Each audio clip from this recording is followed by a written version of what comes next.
Seeing ads like this? Buyer beware. Many people, websites, and companies are trying to profit off of products that fraudulently claim to prevent, diagnose, treat, or cure COVID-19. These products haven't been proven safe and effective and could be very dangerous. Using fraudulent products may lead to delays in getting proper treatment of coronavirus-related symptoms, as well as other serious diseases and conditions. It's likely that the products do not do what they claim, and it's possible that the product's ingredients could cause unexpected side effects and could interact with and potentially interfere with your other medications. Fraudulent COVID-19 products can come in many varieties. Here are some tips to help you identify false or misleading claims. Does a product claim to treat a wide range of diseases? Be suspicious. That's very unlikely. Personal testimonials are not a substitute for scientific evidence. Be suspicious of any therapy claiming it's a quick fix. So-called miracle cures, which claim scientific breakthroughs or contain secret ingredients, are likely a sham. Got a question about treatment or tests found online? Talk about it with your healthcare provider or doctor. Look to reliable resources for accurate information. And please be cautious of websites, social media accounts, and stores selling COVID-19 products that make false or misleading promises. You can help by reporting suspected fraud to the FDA's Health Fraud Program or the Office of Criminal Investigations. Link in the description for more information and resources on this topic. Marines, I'm Rear Admiral Jim Hancock. I'm the Medical Officer of the Marine Corps, and I'm here today to try to answer your questions about the COVID-19 vaccine. After careful and thorough testing, the FDA has approved through an emergency use authorization the Pfizer and Moderna vaccines. Drugs and vaccines have to be approved by the FDA to ensure that only safe and effective products are available to the American public. During public health emergencies, like this COVID-19 pandemic, when there is good scientific data showing that a product is both safe and effective at treating or preventing disease, the FDA may authorize its use through an EUA before having a year or more worth of data to fully license the product. They are voluntary because it was licensed under an EUA. In the civilian sector, employers can require these vaccines right now, but in the DoD, for now, COVID vaccine is voluntary. However, all Marine Corps personnel and beneficiaries are strongly encouraged to receive the vaccine when they become eligible. These vaccines are safe. We expect them to be very effective at protecting Marines, their families, and our communities.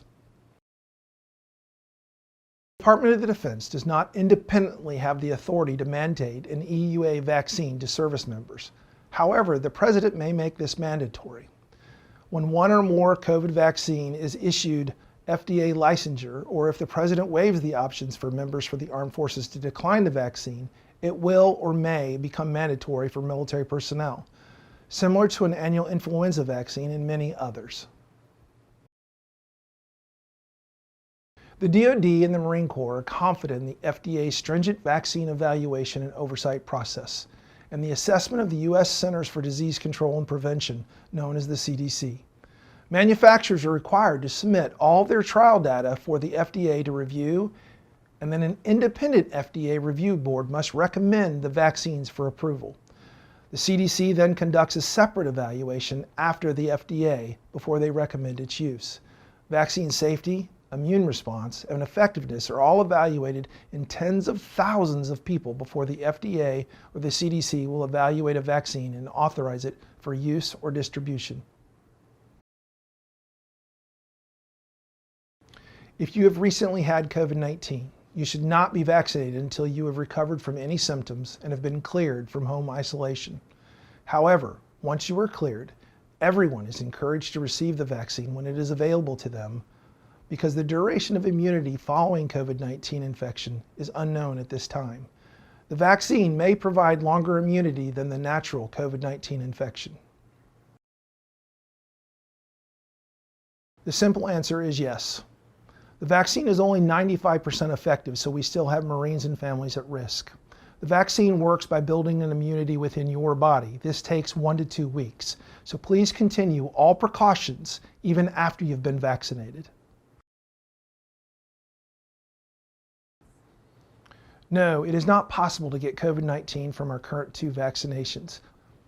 These vaccines use a cell's natural coding process to temporarily show the body's immune system a small portion of the COVID-19 virus. This causes the immune system to recognize the full virus and attack it if it enters the body.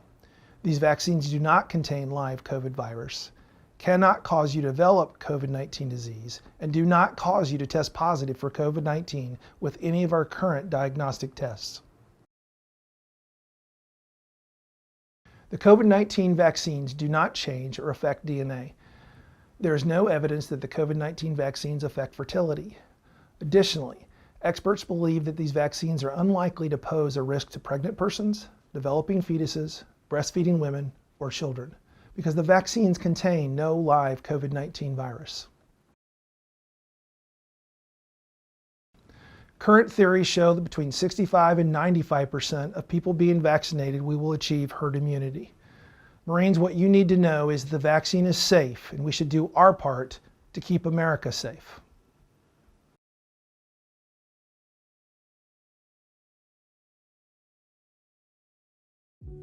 Now that the Pfizer COVID-19 vaccine has been granted emergency use authorization by the FDA, and we have begun the first series of vaccinations at Madigan, we want to urge all of our patients and the public to continue their vigilance in following COVID-19 safety guidance. FDA emergency use authorization and rapid distribution of the first vaccine against SARS-CoV-2, the virus that causes COVID, is an amazing breakthrough. However, we are not at the finish line yet.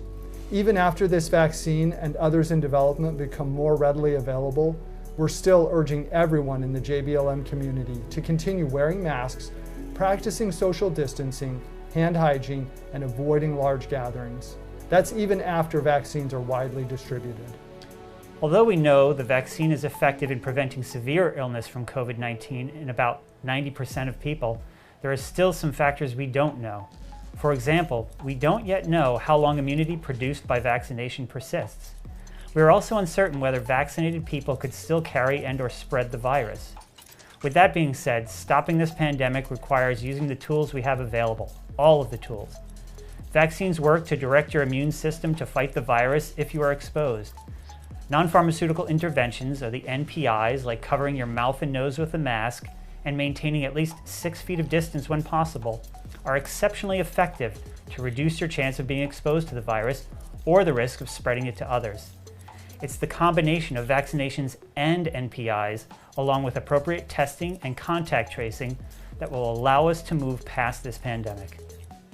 We cannot emphasize this enough.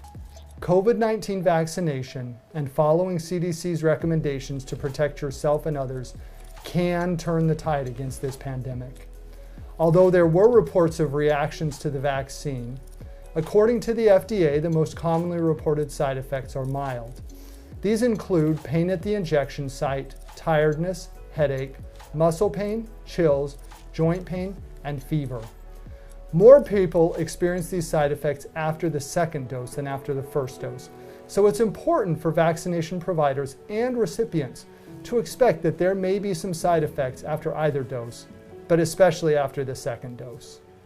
When receiving a vaccination, these type of side effects are a sign that the vaccine is working, triggering your immune system, which in turn causes the mild symptoms. Let's also keep in mind of the occasional side effects Colonel Meese just mentioned. They are much more tolerable than a severe case of COVID-19, a disease thus far that has led to the deaths of over 300,000 Americans. Within the past month, all age groups have reached their highest weekly hospitalization rate since the start of this pandemic. According to data monitored by the NIH and the CDC, the numbers are expected to increase. Now is not the time that we become complacent or allow COVID fatigue to set in and then drop our collective guard. As Madigan is in the process of receiving and administering COVID-19 vaccines here at JBLM in accordance with the DoD and DHA guidance, stay tuned to the Madigan Facebook page and website for updates and details on when and where you can receive the vaccine. Until next time, Care with compassion.